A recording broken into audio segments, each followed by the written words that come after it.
যখন তোমাদের কোনো ব্যক্তি রাতে ঘুমায় তখন শয়তান তার মাথায় চুলে গিরা লাগায়, 3টে গিরা লাগায়, চুল থাক আর না থাক, চুলে গিরা লাগায়।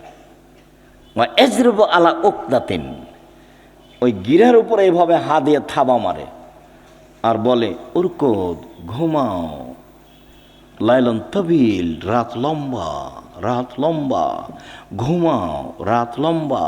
এভাবে শয়তান এরকম করে। ফাইনিস্তাই কাজা আহাদকুম, তোমাদের ব্যক্তি যদি এখন কেউ ঘুম থেকে উঠে যায়, জেগে যায়, ও যাকার আল্লাহ, তারপর বলে আলহামদুলিল্লাহিল্লাযী আহয়ানা বাদা মা মাতানা ওয়া ইলাইহিন নুশুর, ওই আল্লাহর প্রশংসা যে আল্লাহ আমাকে মরণ দেওয়ার পরে জীবন দিল। একটু আগে মরণ দিয়েছিল, এখন আবার কি করলো? জীবন দিল। ওরে আমি প্রশংসা করছি। এইটুকু বললেই একটা গিরা খুলে যাবে। শয়তান যত বড়ই পাওয়ারফুল ক্ষমতার অধিকারী হোক না কেন, আমি দোয়া পড়েছি, ঘুম থেকে উঠে গিরা খুলে যাবে।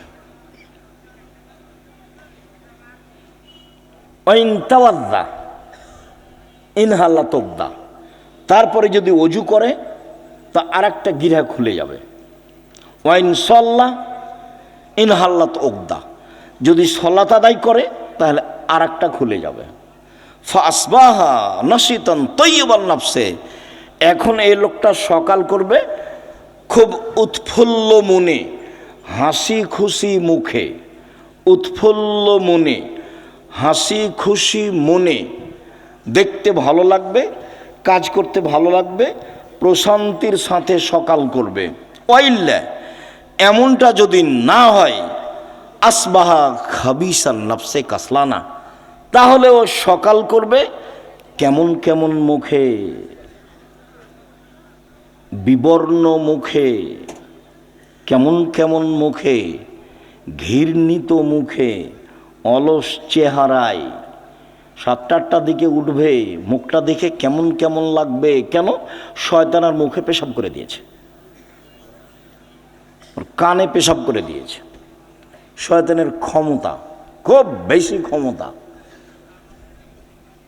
এত বেশি ক্ষমতা। আল্লাহ যখন বললেন এই সরে যা, আমি যে তোকে বললাম যে আদমকে সিজদা কর, তো সিজদা করলি না কেন? বলে আদম মাটির তৈরি, আমি তো আগুনের তৈরি। ও নিম্নমুখী, আমি ঊর্ধ্বমুখী, আমি কেমনে তাকে সিজদা করি? সর এখান থেকে, সর, তোর অহংকার বেশি, সর এখান থেকে, সর। তখন বলছে আচ্ছা ঠিক আছে সরে যাও, আমার একটা কথা। হ্যাঁ, কি কথা? আমাকে কিয়ামত পর্যন্ত বেঁচে থাকার সুযোগ দিতে হবে। কার দাবি এটা? শয়তানের। তা আল্লাহ বললেন ঠিক আছে দিলাম, এলা ওয়াক্তি মালুম, একটা সময় পর্যন্ত দিলাম। যেমন পেয়েছে সময় তেমনি বলছে ওয়াইজ্জাতে কা, ফিরতে ভালো লাগে কেন? হই হুল্লাড় করে চিল্লাচিল্লি করতে ভালো লাগে কেন? মানুষের বদনাম করতে ভালো লাগে কেন? মানুষকে জেল হাজতে দিতে ভালো লাগে কেন? মিথ্যা কসম সাক্ষী দিতে আপনাকে ভালো লাগে কেন? সব ছুঁচামি, নোংরামি, শয়তানি, জঘন্য কাজ আপনাকে ভালো লাগে কেন? সব শয়তান আপনার মাথায় সারাদিন পাকায়, সেজন্য ভালো লাগে। তো বলেছে আমি ওকে জাহান্নামে নিয়ে যাব, কেমনে জান্নাতে যাই তা আমি দেখে ছেড়ে দেবো। এটা আল্লাহর সামনে তার কসম, বলছে তোমার ইজ্জতের কসম, আমি ওকে জাহান্নামে নিয়ে যাব। আমি একাই যাব? তাহলে পৃথিবীতে সবচেয়ে বেশি রিক্সে জীবন কাটায় কে বলেন তো? শয়তান। ওর চেয়ে রিক্সে, খুব বেকায়দায়, খুব বিপদগ্রস্ত অবস্থায় আর কেউ নেই শয়তান ছাড়া। আর তার কাজ আবার কমে গেছে। কেন? ইহুদিদের কাছে তার কোনো কাজ নাই। আমাদের চাঁপাইনবাবগঞ্জে বলে শয়তান হলো 14 ইলিমের পড়া, মানে বিদ্যা আছে সব। ইহুদি তো জাহান্নামে যাবেই, তো ওখানে গিয়ে কি করবে? খ্রিস্টান তো জাহান্নামে যাবেই, তো ওখানে গিয়ে কি করবে? হিন্দুরা তো জাহান্নামে যাবেই, তো ওখানে গিয়ে কি করবে? যারা কাদিয়ানি তারা তো গেছে, যারা শিয়া তারা তো গেছে, আকীদায় মার খেয়েছে যারা, তারা তো জাহান্নামে যাবে। তো তাহলে শয়তানের কাজ সব জায়গা থেকে ঘুরে এসে যারা কোরআন হাদিস পড়ে, মানতে চায়, সালাত আদায় করতে চায়, এখানে আছে। যারা দিন ধর্মের যত কাছাকাছি শয়তান সেখানে তত শক্ত। এখন আল্লাহ যদি বলতেন এই শয়তান কিছু করতে পারবি না, যা কিছু করতে পারবি না, তাহলে খুব ভালো হতো। তো এখন আল্লাহ বলছেন যে আচ্ছা ঠিক আছে, ওয়া ইজ্জতি ওয়া জালালি ওয়া ইরতেফায়ে মাকানি, আমার সম্মানের কসম, আল্লাহ বলছেন আমার সম্মানের কসম, আমার মর্যাদার কসম, আমার ইজ্জতের কসম, আদমের ছেলে মেয়ে যতবার ক্ষমা চাইবে ততবার ক্ষমা করে দেব। এইটা বললেন, তার মানে ক্ষমা চাওয়ার একটা পালা থেকেই গেল। আমাকে আপনাকে বাঁচতে হলে দিন রাত ক্ষমা চেয়েই বাঁচতে হবে। মানে আস্তাগফিরুল্লাহ ওয়া আতুবু ইলাইহি তাসবিহ করে নিতে হবে। তাসবিহ, শ্বাস চলে যেমন অজান্তে, মুখে থুথু আসলে ফেলে দেন যেমন অজান্তে, সময় আসলে খাওয়া রেডি হয় যেমন স্বাভাবিকভাবে, তেমনি জীবনে স্বাভাবিকভাবে আসতে হবে আস্তাগফিরুল্লাহ ওয়া আতুবু ইলাইহি। আস্তাগফিরুল্লাহ ওয়া আতুবু ইলাইহি। চলছেন, ফিরছেন, উঠছেন, বসছেন, আল্লাহ বললেন যে ঠিক আছে, আদম সন্তান যতবার আমাকে বলবে আমার ভুল হয়েছে ততবার আমি ক্ষমা করে দেব, এইটা বললেন। কিন্তু বললেন না যে তুই কিছু করতে পারবি না, এটা বলেননি। তখন আল্লাহ রসুল বলছে কুল্লু বানি আদম খাত্তা, আদম সন্তানই পাপী, খায়রো খাত্তাই না তাওয়াবুন, সবচেয়ে ভালো আদমের ছেলে মেয়ে সেই যে বলে আস্তাগফিরুল্লাহ ওয়া আতুবু ইলাইহি, আস্তাগফিরুল্লাহ আল্লাযী লা ইলাহা ইল্লা হুয়াল হাইয়ুল কাইয়্যুম ওয়া আতুবু ইলাইহি রব্বিগফিরলি ওয়া তুব আলাইয়া ইন্নাকা আনতাত তাওয়াবুল গফুর আল্লাহুম্মা আনতা রাব্বি লা ইলাহা ইল্লা আনতা খালাকতানি ওয়া আনা আবদুকা ওয়া আনা আলা আহদিকা ওয়া আদিকা মাসতাতাতু আউযু বিকা মিন শাররি মা সানাতু আবু আলাকা বিনিআমাতিকা আলাইয়া আবু বিযামবি ফাগফিরলি ফাইন্নাহু লা ইয়াগফিরু যুনুবা ইল্লা আনতা। এই ছেলে, আমাকে কাজ দেখাচ্ছ, ধৈর্যের পরিচয় দাও। আমাদের এখানে কোনো কেচ্ছা কাহিনী নেই, নির্বাচনও আসেনি, অল্পক্ষণ ধৈর্যের পরিচয় দিবেন, কাজ দেখায়েন না, যেটা আমি পছন্দ করি না। আমি আপনার জন্য এসেছি। আমি আব্দুর রাজ্জাক বিন ইউসুফ, আপনি আমাকে টাকা দিয়ে নিয়ে এসেছেন এমনটা মাথায় থাকলে ভুল হয়েছে। সম্মানিত দিনী ভাই বোন, যদি রাতে না উঠে তাহলে শয়তান তার মুখে কানে পেশাব করে। আয়েশা রাদিয়াল্লাহু তাআলা আনহা বলেন, কানা নবী সাল্লাল্লাহু আলাইহি সাল্লাম ইসাল্লি ফিমা বাইনা ইয়াফরুগা মিন সালাতিল ইশা ইলাল ফজর 11 রাকা ওয়া ইসাল্লামু মিন কুল্লি রাকাতাইন ওয়া ইউতির বিওয়াহিদাতিন। এশার পর থেকে নিয়ে ফজর পর্যন্ত সময়ে আল্লাহর নবী 11 রাকাত রাতের সালাত আদায় করতেন। 11 রাকাত, কখন থেকে কখন? এশার থেকে নিয়ে ফজর পর্যন্ত। তাহাজ্জুদ পড়ার সময় শুরু হয়ে যায় এশার পর থেকেই ফজর পর্যন্ত সময়। হ্যাঁ, রাত 3 ভাগের 2 ভাগ পার হওয়ার পরে মানুষ পড়ুক, এটা সবচেয়ে উত্তম, কিন্তু সময় শুরু হয়ে যায় কখন থেকে? এশার পর থেকে না ফজর আযান পর্যন্ত। আল্লাহর নবী 2 রাকাতের পরে সালাম ফিরতেন, 2 রাকাত পড়ে সালাম ফিরতেন, 2 রাকাত পড়ে সালাম ফিরতেন, 1 রাকাত বিতর পড়তেন। 1 রাকাতের হাদিস অনেক বেশি। আপনার জন্য বইটা লিখেছিলাম, রাসূল সাল্লাল্লাহু আলাইহি ওয়াসাল্লামের সালাত বনাম প্রচলিত সালাত। আপনি নিয়ে পড়েন কিনা সেটা আমি জানি না। কৃপণতা দেখায়েন না, ফল ভালো হবে না। 16,000 পত্রিকা ছাপানো হয়, ওটা নয়, ওখানে টাকসাল নাই, ওখানে সব কিছু মেশিন দেওয়া হয় না, মানুষ আছে, কর্মচারী আছে, টাকা খরচ করেন আপনি। অতএব আপনি পড়বেন। 50টা প্রশ্নের উত্তর আছে, আমি পরিশ্রম করি আপনার জন্য দিন রাত। আলেম ওলামা আছে, প্রেস আছে, টাকা পয়সা খরচ হয়। এমনি অনেক বই আছে, তার মধ্যে আল ইতিসাম পত্রিকা, জামিয়া সালাফের মুখপাত্র পত্রিকা। 20, 25, 30 টাকা আপনার কাছে ভারী হোক, এটা আমি চাই না, এটা আমি কামনা করিনি। আমি মনে করছি বই কিনবেন, পড়বেন, বন্ধু বান্ধব আত্মীয় স্বজন খালা ফুফু সবকে দিবেন, যারা আছে আত্মীয় স্বজন তাদেরকে দিবেন। যে আব্দুর রাজ্জাক সাহেব সালাতের পর বইটা লিখেছেন, দেখেন তো 1 রাকাত বেতের, 3 রাকাতের হাদিস বুখারী মুসলিম, 5 রাকাতের হাদিস বুখারী মুসলিম, সব একটানা, 3 রাকাত একটানা, 5 রাকাত একটানা। বিকল্প কি সেটা আপনাকে আমি বলতে চাইনি, আমি আপনাকে বলতে চাইছি বুখারী মুসলিমের হাদিস এইভাবে। বুঝাতে পারিনি মনে হয়। জি, সম্মানিত দিনী ভাই বোন, উমামা বাহেলি রাদিয়াল্লাহু তাআলা আনহু বলেন, রাসূল সাল্লাল্লাহু আলাইহি সাল্লাম বলেছেন, আলাইকুম বিকিয়ামিল লাইল, পৃথিবীর মানুষ তোমাদের রাতে সালাত আদায় করা জরুরি। আল্লাহ নবী বলছেন, আমি বলিনি এই কথা। পৃথিবীর মানুষ, মহিলা পুরুষ, তোমাদের রাতে সালাত আদায় করা জরুরি। কেন? হুয়া কুরবাতুন লাকুম ইলা রাব্বিকুম, রাতে সালাত আদায় করলে তোমরা তোমাদের প্রতিপালকের নিকটে হতে পারো। রাতে সালাত আদায় করলে তোমরা তোমাদের প্রতিপালকের নিকটে হতে পারো। 2, মুকাফফিরাতুন লিসায়াত, রাতে সালাত আদায় করলে পাপ মিটে যায়। 3, মানহাতুন আলিল ইসম, রাতে সালাত আদায় করলে আপনার থেকে পাপ দূরে সরে যায়। যারা খুব চেষ্টা করছে পাপ ঠেকাতে পারছে না, আব্দুর রাজ্জাক বিন ইউসুফের বক্তব্য শুনে কতবার যে কান ধরে কসম করলো আর কোনোদিন কোনো মেয়ের সাথে কথা বলবো না, কিন্তু টিকতে পারে না। 2 মাস 4 মাস পরে কথা বলে, বিড়ি সিগারেট খাবো না, তো 2 দিন 4 দিন পরে আবার শুরু করে। দোকানে বসে আড্ডা পিটবো না, সপ্তাহ পার হয়নি, পরের দিন দেখছে দোকানের সামনে বসে আছে। তাহলে বুদ্ধি কি? বহু ছেলে, বহু লোক বলে আমাকে, আব্দুর রাজ্জাক সাহেব টিকতে পারি না, কোনো পথ আছে? ভাইজান, আমি তো আর কোনো জাদুমন্ত্র দিতে পারছি না, পথ এটাই। তাহলে রাতে উঠে 2 রাকাত সালাত আদায় করে আল্লাহকে বলেন।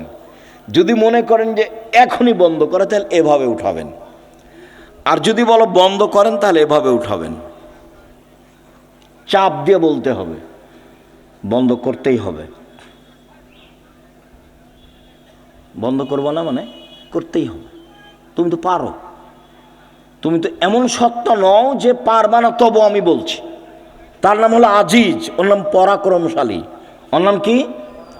আজিজ, পরাক্রমশালী, তাকে কেউ ঠেকাতে পারে না। কাদির, সব কিছু করতে পারে। তো সবই যে পারো, আমি বলছি আমি একটা মানুষ, আমি পাপ করতে চাই না, তুমি বন্ধ করবা না কেন? তুমি শক্তি দিয়ে বন্ধ করে দাও। আপনি খুব চাপ দিয়ে বলবেন, হাত তুলে বলবেন, খুব বিনয়ের সাথে কান্নাকাটি করে চাপ দিবেন, বন্ধ হবে ইনশাল্লাহ, হবেই। রাতে সালাত আদায় করলে 3টে। আমর ইবনে আব্বাস রাদিয়াল্লাহু তাআলা আনহু বলেন, রাসূল সাল্লাল্লাহু আলাইহি সাল্লাম বলেছেন, আকরাবু মা ইয়াকুনু রাব্বু ইলাল আবদে ফিল লাইলিল আখির, রাত যখন 3 ভাগের 2 ভাগ পার হয়ে যায়, তখন আল্লাহ সবচেয়ে মানুষের নিকটে হয়ে যায়। রাতের 3 ভাগের 2 ভাগ পার হয়ে গেলে আল্লাহ মানুষের নিকটে হয়ে যান।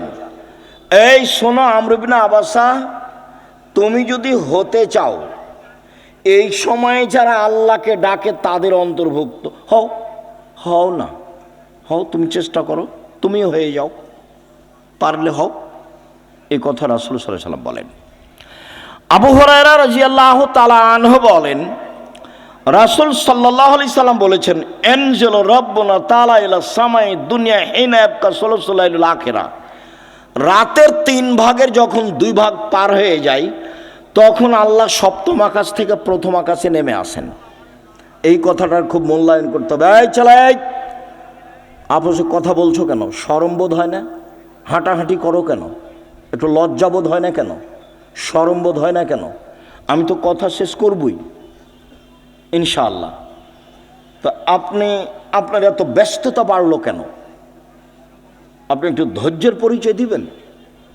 রাতের 3 ভাগের 2 ভাগ পার হলে আল্লাহ সপ্তম আকাশ থেকে প্রথম আকাশে নেমে আসেন। নেমে এসে বলেন, মায়ে সোলনি ফাউতিয়াহু, কে কি চায়, যে যা চায় আমি তাকে তাই দিলাম।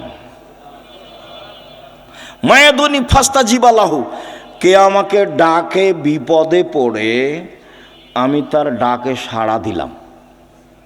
কি বলতে চাও? এলে বিপদে পড়েছি, ঠিক আছে, ঠিক করে দিলাম। কে ডাকে?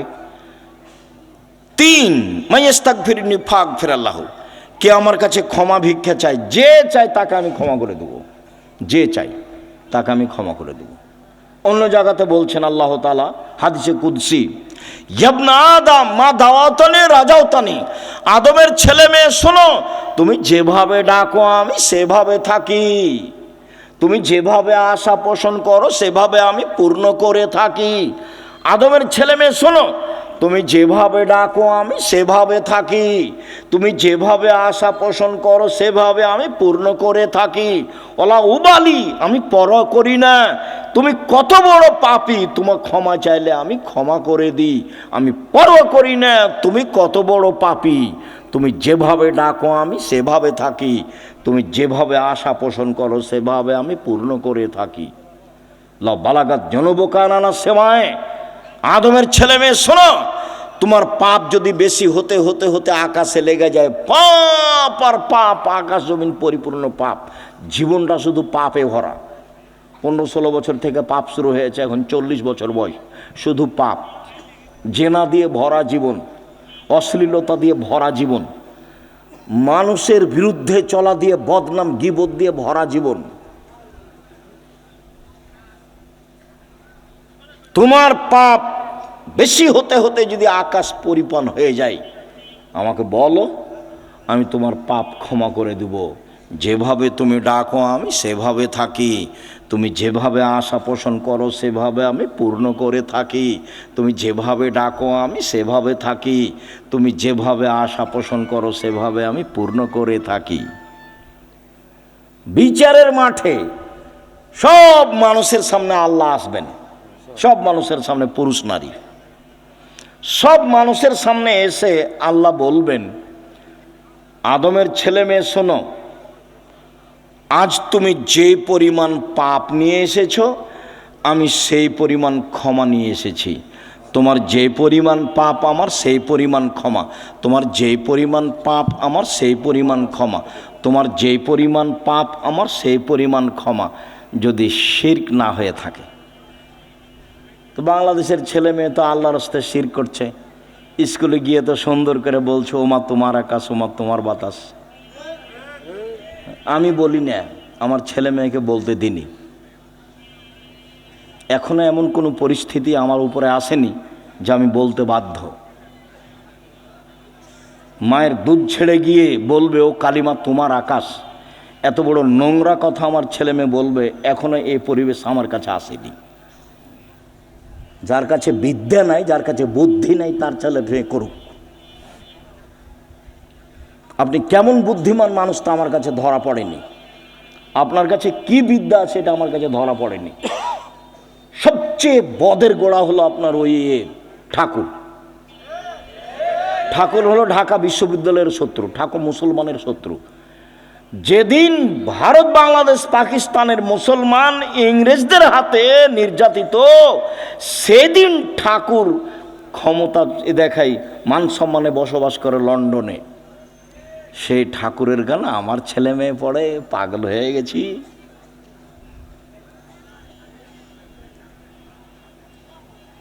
এ তো অবাক হয়ে গেল, এই তো নিজের ঘরের ওই কি বলছে গো, ব্রয়লার মুরগি জ্বালিয়ে দিয়ে ইন্ডিয়া থেকে মুরগি নিয়ে আসতে হবে, মানে মাথায় গোবর আছে।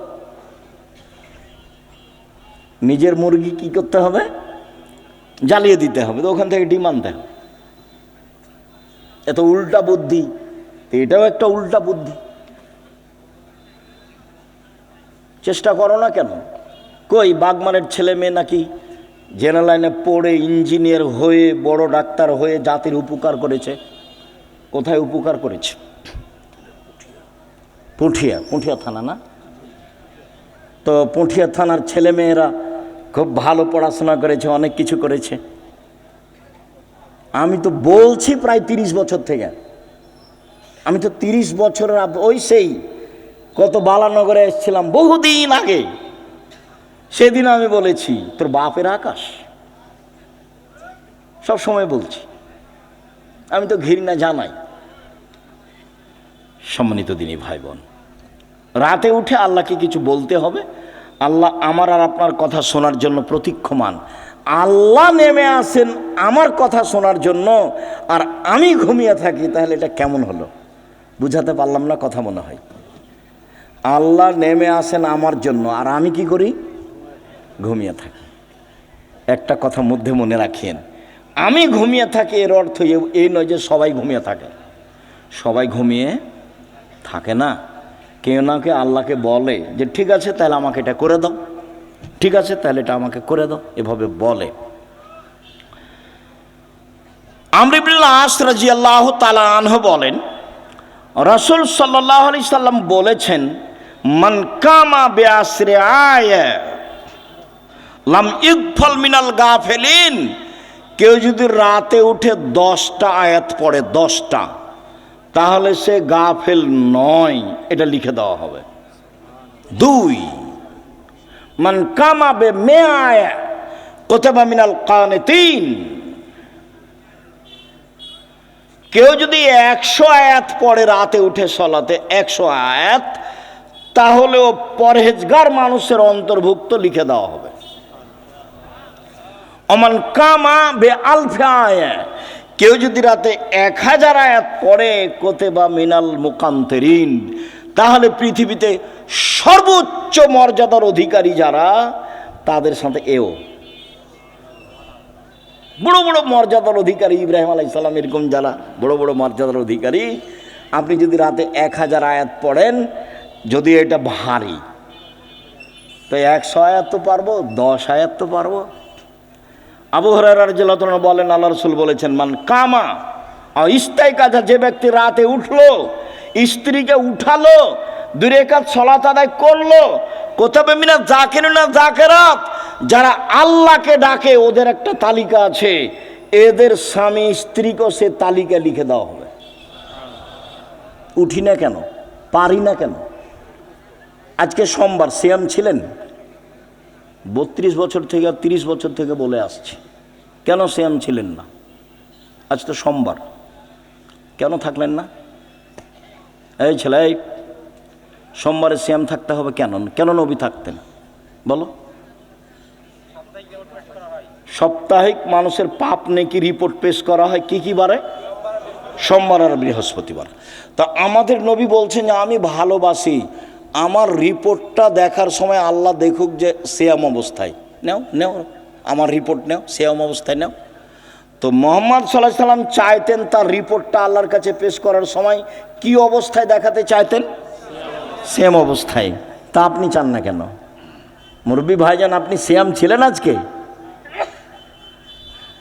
চুপ হয়ে যাচ্ছেন কেন? এই কি সুলি ফাঁসি নাকি? এই কি হাইকোর্ট জজকোর্ট নাকি? আদাত হয় না কেন? অভ্যাস হয় না কেন? ওইটা বাদ দিয়ে এটা করেন। বৃহস্পতিবার সোমবার সিয়াম থাকার চেষ্টা করেন। আর আসলে আদর্শ দিয়ে গেলেন, আর আমি এমনি দুনিয়া থেকে চলে গেলাম, জীবন পার করলাম, তাহলে হবে? তাহলে হবে না। সম্মানিত দিনী ভাই বোন, রাসূল সাল্লাল্লাহু আলাইহি সাল্লাম বলেন, কেউ যদি ঘুম থেকে উঠে বলে লা ইলাহা ইল্লাল্লাহু ওয়াহদাহু লা শারীকা লাহু লাহুল মুলকু ওয়া লাহুল হামদু ওয়া হুয়া আলা কুল্লি শাইইন কাদির ওয়া সুবহানাল্লাহি ওয়া আলহামদুলিল্লাহি ওয়া লা ইলাহা ইল্লাল্লাহু আল্লাহু আকবার লা হাওলা ওয়া লা কুওয়াতা ইল্লা বিল্লাহ, তাহলে এখন যা বলবে আল্লাহ সেটা মেনে নেবেন। যেটা বলবেন সেটাই শুনবেন, যেটা বলবেন সেটাই শুনবেন। ঘুম থেকে উঠে এই দোয়াটা পড়তে হবে, লা ইলাহা ইল্লাল্লাহু ওয়াহদাহু লা শারীকা লাহু লাহুল মুলকু ওয়া লাহুল হামদু ওয়া হুয়া আলা কুল্লি শাইইন কাদির ওয়া সুবহানাল্লাহি ওয়া আলহামদুলিল্লাহি ওয়া লা ইলাহা ইল্লাল্লাহু আকবার ওয়া লা হাওলা ওয়া লা কুওয়াতা ইল্লা বিল্লাহ।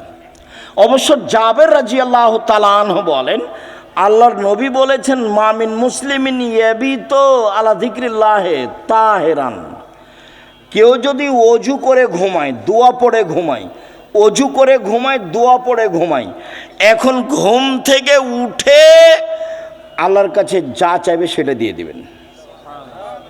মা ইয়াসআলু মিন খাইরিন মিন আমরি দুনিয়া ওয়াল আখিরা, ইহকাল পরকালের যেটা চাইবেন সেটা দিয়ে দিবেন, যেটা চাইবেন সেটা দিয়ে দিবেন। এই কথাটা লাগানো আছে অজু করে ঘুমাতে হবে। কি করে ঘুমাতে হবে? অজু করে ঘুমাতে হবে। জি, উপস্থিত দিনী মুসলিম বোন বুঝতে পারছেন কিছু? না হইচই করে এসেছেন আর হইচই করে যাচ্ছেন? কিছু আল্লাহকে ডাকতে শিখুন, বলতে শিখুন। আল্লাহ রসুল বলছেন যে কোরাইশদের মহিলারা সবচেয়ে উত্তম।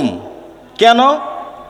দুইটা কাজে তারা বেশি আগ্রহী, যত্নবান। এক, নিজের ছেলেকে লালন পালনে তারা খুব যত্নবান, এই জন্য সবচেয়ে ভালো।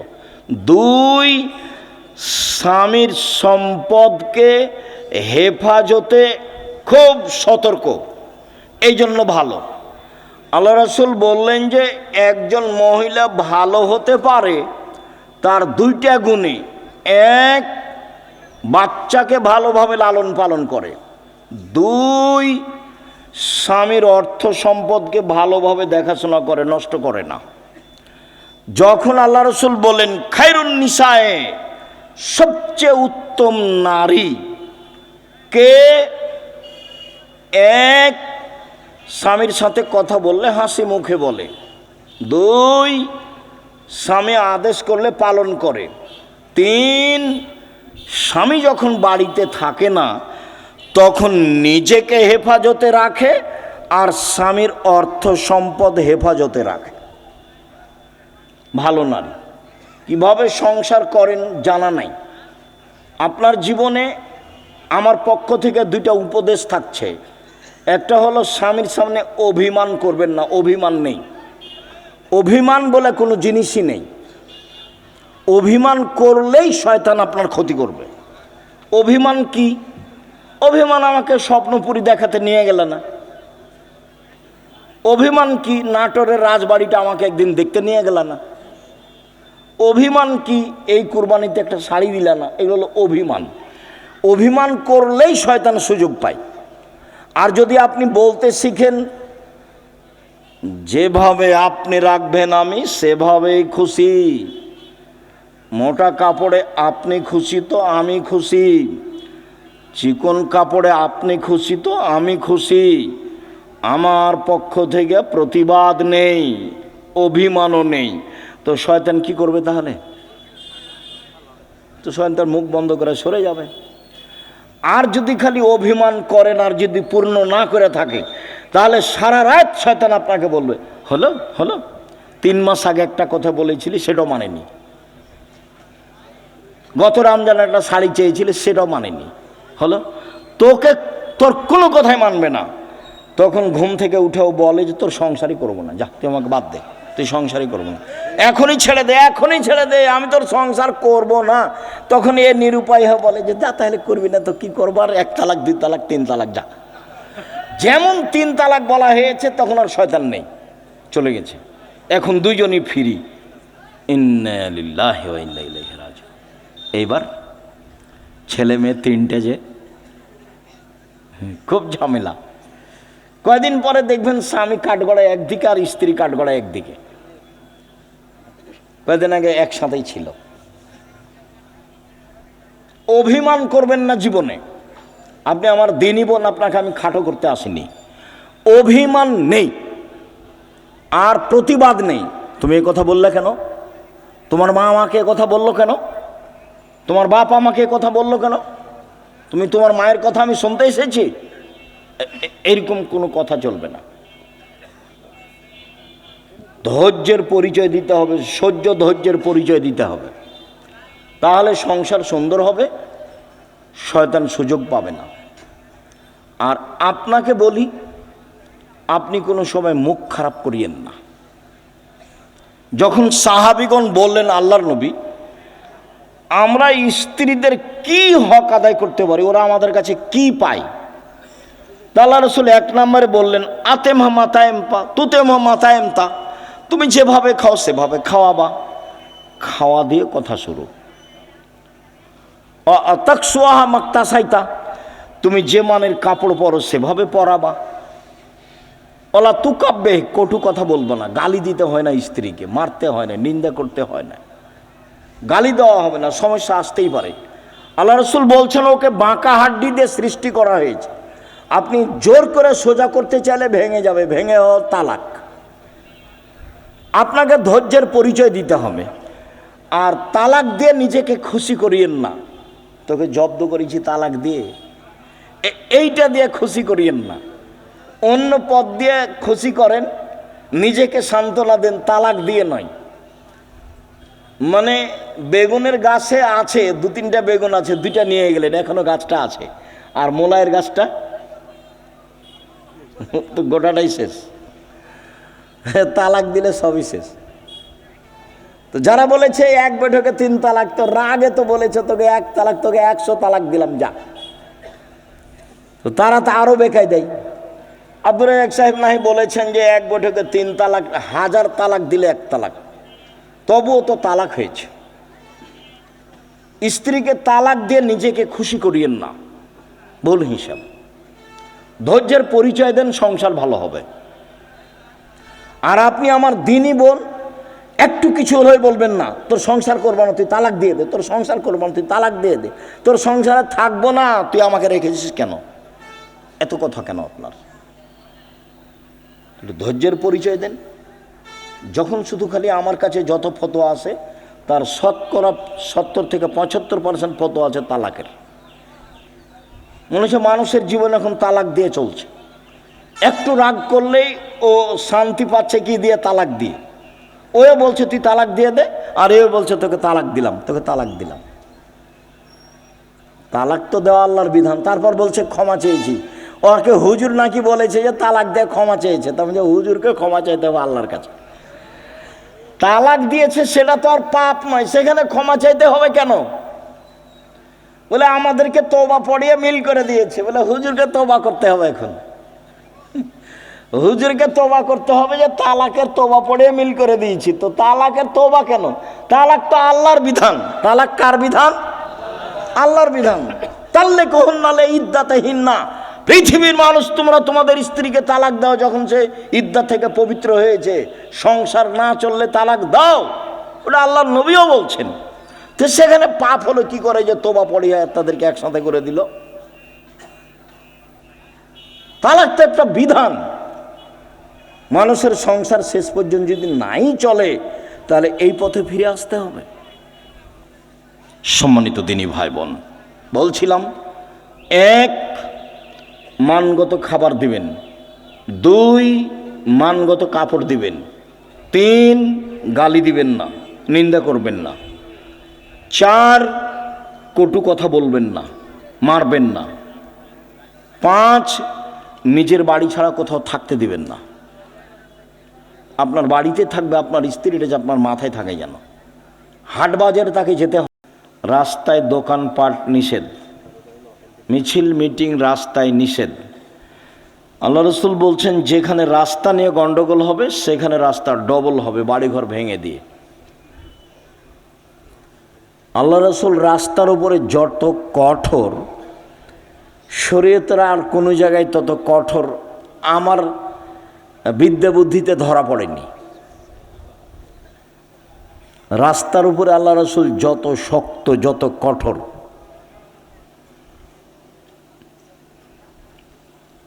একবার বলছেন যে মানুষের শরীরে যত জোড় আছে এই পরিমাণ তাকে দান করতে হবে। তো সাহাবীরা বলছেন যে এটা না পারে যদি, তখন আল্লাহ রসুল বলছেন যে তাহলে এ করতে হবে, রাস্তা থেকে কষ্টদায়ক জিনিস সরিয়ে দিতে হবে।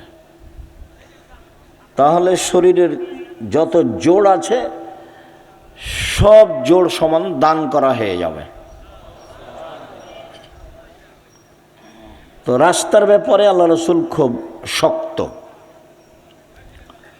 তো তিনি বলছেন যে সবচেয়ে বড় ঈমান হলো লা ইলাহা ইল্লাল্লাহ, আর সবচেয়ে ছোট ঈমান হলো রাস্তা থেকে কষ্টদায়ক জিনিস সরিয়ে দেওয়া, রাস্তাতে যেন কোনো সমস্যা না থাকে। তারপরে তো কথা শেষ, বড় শেষ, ছোট শেষ, আবার আল্লাহ রসুল বলছেন ওলা হাইয়ু মিনাল ঈমান, লজ্জা ঈমানের শাখা। এটা তো দরকার ছিল না, বড় হয়েছে ছোট হয়েছে তো কথা শেষ। কিন্তু আল্লাহ রসুল আবার এই লজ্জাটাকে ভিতরে ঢুকিয়ে দিলেন। লজ্জা হচ্ছে ঈমানের সবচেয়ে গুরুত্বপূর্ণ শাখা। রাতে এইসব বড় মোবাইলে ল্যাংটা মেয়ে দেখে কে? লজ্জা নেই যার। দোকানে বসে আড্ডা পিটে কে?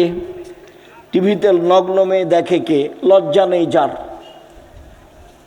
আমরা বক্তব্য দিচ্ছি, কোরআন হাদিসের কথা বলছি, দোকানে বসে আড্ডা পিটছে কে? আড্ডা পিটছে, লজ্জা নেই যার। আমি কতবার বলছি যে এইসব নিজের খেয়ে পরের ধন না ধরে অমুকের চরিত্র ফুলের মতো পবিত্র, এইসব নোংরামি করে বেড়াও রাস্তাঘাটে, দলাদলি করে দাঙ্গাবাজি করে আর একজনকে জেল হাজতে দাও। মানুষের তো অবস্থা দেখলেই মানুষ কেমন চরিত্রহীন, মানুষের উপরে কি জুলুম করতে পারে। তো এই ফর্মুলাই হচ্ছে জুলুমের, এই ফর্মুলাই হচ্ছে জুলুমের। তুমি এখানে গেলেই চাঁপাইনবাবগঞ্জের ভাষাতে তুমি তো দূরের কথা, তোমার বাপকে জুলুম করতে হবে। তার মানে এই পদ্ধতি ভুল। এটা হলো খ্রিস্টান আব্রাহাম লিঙ্কনের কাল্পনিক পদ্ধতি। ওরা এগুলো করে না, ওরা আপনাদেরকে বোকা বানিয়ে দিয়েছে, এগুলো করে বেড়াচ্ছে। আমি বহুদিন বলেছি যে একটা ছেলে মাদ্রাসা লাইনে পড়তে দিয়েছেন, কোরআন হাদিস শিখবে, তো তাকে আবার দাখিল পরীক্ষায় ভালো রেজাল্ট হয়েছে, তো তাকে আপনি আবার কলেজে ভর্তি করলেন কেন? কে খালা বলেছে ভালো রেজাল্ট হয়েছে? তাকে ছেলেটাকে কলেজে ভর্তি না করে কোথায় পড়াচ্ছে?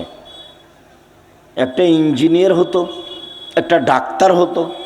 খালা এ কথা বলে, মামি এ কথা বলে, চাচা এ কথা বলে, চাচি এ কথা বলে, সবাই কথা বলে, তখন ছেলেটাকে স্কুলে দিয়েছে, ডাক্তারি লাইনে পড়ছে। তো যেই ছেলেটা প্রথম থেকেই স্কুলে আছে, বাপে বলছে ভালো মেধা, তো পঞ্চম শ্রেণী থেকে 2-3 জন প্রাইভেট মাস্টার রেখেছে, দশমে গিয়ে 4 জন প্রাইভেট মাস্টার রেখেছে। ইন্টার পাস করেছে যখন, তখন বিশ্ববিদ্যালয়ে ভর্তি হওয়ার জন্য সাবজেক্ট প্রতি একটা রেখেছে শিক্ষক। তারপরে বিশ্ববিদ্যালয়ে ভর্তি হয়েছে, তারপরে পড়াশোনার জন্য বাহিরে গেছে, পড়াশোনা করে বাহির থেকে এসেছে, তাই হলো ইঞ্জিনিয়ার। তো খালি চুরি করে, ও খালি কি করে? চুরি করে। যেখানে হিসাব নিকাশ লাগায় রাস্তাঘাটের, সেখানে টাকা কিভাবে মারা যাবে সেটাই তার মাথায় আছে। আর লোকে বলছে বড় ডাক্তার। তো যখনই কোনো প্রেসক্রিপশন লেখে কোনো রুগীর, তখন ওই কোম্পানির লিখে যে কোম্পানি তাকে টাকা দিয়েছে। তো প্রতারক, ধোঁকাবাজ। বহির্বিশ্বে গিয়ে যে ভালো পদে পড়াশোনা করেছে তাকে টয়লেটের সুপার বানিয়েছে বহির্বিশ্বে। ওকে তো বড় চাকরি দিবে না, 200-400 লেবারের দায়িত্ব দিয়েছে, মাসিক বেতন 3 লাখ টাকা। তো এও মনে করলো যে বিদেশে 3 লাখ টাকা বেতন পাই, সুইপারের দায়িত্বশীল হলে কি হবে? তাই ফলাফল হলো এই। তাহলে বাপে 4 থেকে নিয়ে চিন্তা ভাবনা করেছে বড় ডাক্তার করব, ফলাফল হলো প্রতারক। বাপে বলছে বড় ইঞ্জিনিয়ার বানাবো, ফলাফল হলো চোর। আর মেধা ভালো তাই বিদেশে কিছু করে, তাই হলো যারা সুইপার তাদের লিডার। 50 বছর বাগমারা থানাকে চ্যালেঞ্জ করলাম, 50 বছর বিগত, দেখি কার ছেলে বড় ইঞ্জিনিয়ার কি করেছে জাতির। আগামীকালকে আমার সাথে কথা বলবেন, বিগত 50 বছর থাকলো চ্যালেঞ্জ, 50 বছর বিগত। আপনি বলবেন আমার ছেলে পড়াশোনা করে দেশের এই করেছে, জাতির এই করেছে, জাতির এই করেছে, সব সময় জাতির কল্যাণের জন্য প্রস্তুত আছে, এটা দেখাবেন। তো এই ছেলেটাকে কোরআন হাদিস শিখতে দিয়েছিলেন, তাকে আবার ওখানে দিলেন কেন? এ কি করবে? যাকে সব সময় প্রাইভেটে রেখেছেন সেটাই হলো না, তারই ফলাফল এই। আপনাকে আমি বহুদিন শুনিয়েছি বাগমারার মাটিতে। আপনার ছেলেকে তো আমি খুব ভালোভাবে চিনি, ওই যে সেদিন এসেছিল প্যান্টটা টাকনোর নিচে ছিল, দাড়ি চাঁচা ছিল, সিগারেট হাতে ছিল, গলায় টাই ছিল, গাড়ি থেকে নামলো, বৌমা একটু পরে নামলো, হালকা হালকা গায়ে কাপড় আছে, নাতনি একটু পরে নামলো, গায়ে কোনো কাপড়ই নাই, গাড়ির পিছন দিকে কুকুর আছে। এই তো আপনার পড়াশোনার ফলাফল। আমি ৩৫ বছর থেকে মাঠে আছি, ৯০ সাল থেকে এখন পর্যন্ত এদেশের কোনো মানুষ আমাকে ওই ঘরে ঢোকাতে পারেনি যে ঘরে ছবি মূর্তি আছে। আর আমি তো করোনার 5 পয়সা দাম দিইনি। যারা করোনার ওষুধ বের করেছে তারা একদিনও করোনা দেয় না, টিকিট দেয় না ওরা। ও তো আপনাকে বিকলাঙ্গ করার কৌশল। আপনার ছেলে মেয়ে হলে অ্যাডনর্মাল হবে, ওটা তো আসলে ও আপনার ফিলিস্তিনের মানুষ মারে, ও আবার আপনার কল্যাণ চাই। মাথায় কি গোবর আছে? ও আপনার কল্যাণ চাইবে কিভাবে? এটা আপনি কি দিয়ে বুঝলেন? সে আপনার জানের শত্রু, সে আপনার মানের শত্রু, সে আপনার টাকা পয়সার শত্রু, সে আপনার সব কিছুর শত্রু। সে আপনাকে ঔষধ দিয়ে ভালো করে রাখবে, জীবনে কোনো দিন যেন আপনার এই হয় না, সেই হয় না, হেপাটাইটিস হয় না, কি হয় না। এ তো পাগল বানিয়েছে আপনাকে। তাই সব স্কুলের ছেলেকে স্কুলের মেয়েকে টিকে দিতে হবে, পালাক্রমে এসেছে। কত বুঝাইছে ভালো করে, এটা নিতে হবে, সেটা নিতে হবে, এটা ভালো, সেটা ভালো। বলে কত টাকা বেতন পান আপনি? এত আপনি বলছেন কেন? বল হিসাব। সম্মানিত দিনী ভাই বোন, মরণকে স্মরণ করতে পারে যে সেই হলো হুঁশিয়ার মানুষ। আল্লাহ রাসূল বললেন যে কবর জিয়ারত করো, তাহলে মরণ স্মরণ হবে। মাঝে মধ্যে কবরের পাশে যেতে হবে, বাপের, মায়ের, আত্মীয় স্বজনের কবরের পাশে গিয়ে হাত তুলে দোয়া করতে হবে এবং ভাবতে হবে আমিও এই কবরের সদস্য। আল্লাহ রাসূল বলছেন কুন ফিদ দুনিয়া কান্নাকা গরীব, তুমি দুনিয়াতে থাকো, তুমি যেন অপরিচিত, তোমাকে কেউ চিনে না। অত বেশি চিনলে তোমার অহংকার আসতে পারে। আবের সাবেলিন, অথবা তুমি পথিক, রাস্তায় যেতে যেতে গাছের নিচে বসেছো, একটু ক্লান্ত সেই জন্য, তারপরে তুমি হাঁটতে লাগবে। এই হলো দুনিয়া। মিন আহলিল কবরে, অন্যথায় তুমি নিজেকে ভাবো আমি কবরের একজন সদস্য। হাদিস বুখারী মুসলিম। এভাবে মুহাম্মদ সাল্লাল্লাহু আলাইহি সাল্লাম বলেন। তো নিজেকে একজন কবরের সদস্য ভেবে যে কয়েকদিন বেঁচে থাকি, মারামারি বাদ দিয়ে, হইচই বাদ দিয়ে, নিজে উপার্জন করে নিজে খাই। বহুদিন বলেছি 4টা জিনিস: 5 ওয়াক্ত সালাত, কোরআন তেলাওয়াত, হালাল রুজি, আড্ডা না পিটা। জান্নাত হবে ইনশাল্লাহ। আড্ডা পিটা চিরদিনের জন্য হারাম। ওই যে দোকানে বসে আড্ডা পিটছেন, এটা হারাম। ওই যে মোবাইল নিয়ে সারাদিন সারা রাত ল্যাংটা বেটি ছেলে দেখছেন, এটা হলো আড্ডা পিটা, এটা হলো হারাম। ওইদিকে তোমার মা দেখে, এদিকে তোমার বাপ দেখে, ওই ঘরে তুমি দেখো, ওই ঘরে তোমার বোন দেখে, তাহলে পুরো বাড়িটা জেনাই সয়লাভ বন্যায়। তাহলে চরিত্র কোথায় আছে? এই আবার মোবাইলও ওদেরই, সব ফাংশন তাদের, ওরা বলে বন্ধু। সুদের যত পথ আছে, দুঃখিত সম্মানিত দিনী ভাই বোন, যে যেখানে আছেন, অল্প সময় কথা বলি। আপনার সাথে কিছু গুরুত্বপূর্ণ কথা বলতে এসেছি। মানুষের জীবনে সবচেয়ে জরুরি কাজ 5 ওয়াক্ত সালাত। মানুষের জীবনে জরুরি হিসাবে এর চেয়ে জরুরি কোনো কাজ নেই। সেটা হজ হোক, জাকাত হোক, জমি চাষ হোক, চাকরি হোক, ব্যবসা হোক, বাণিজ্য হোক, হাইকোর্ট হোক, জজ কোর্ট হোক, পৃথিবীর এমন কোনো কাজ নাই যেটা মানুষের জন্য নামাজের সালাতের চেয়ে বেশি জরুরি হতে পারে। এটুকু আপনার বোঝা উচিত।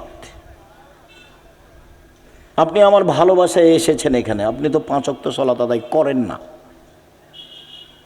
করা উচিত, করতেই হবে। বহুদিন বলেছি, অজু করে সালাত আদায় করতে হয়, তো পানি নেই, তায়াম্মুম করে করেন।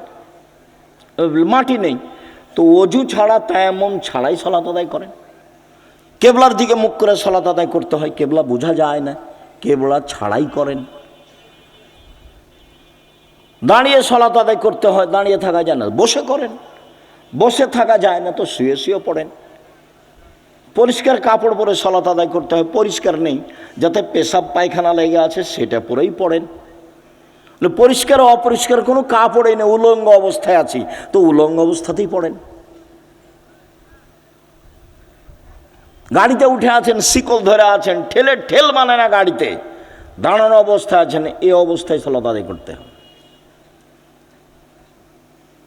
যুদ্ধের সালাতগুলো এসেছে যে একটা নিয়ম এসেছে যে একদল শত্রুর মোকাবেলা আছে আর একদল এখানে সালাত আদায় করছে,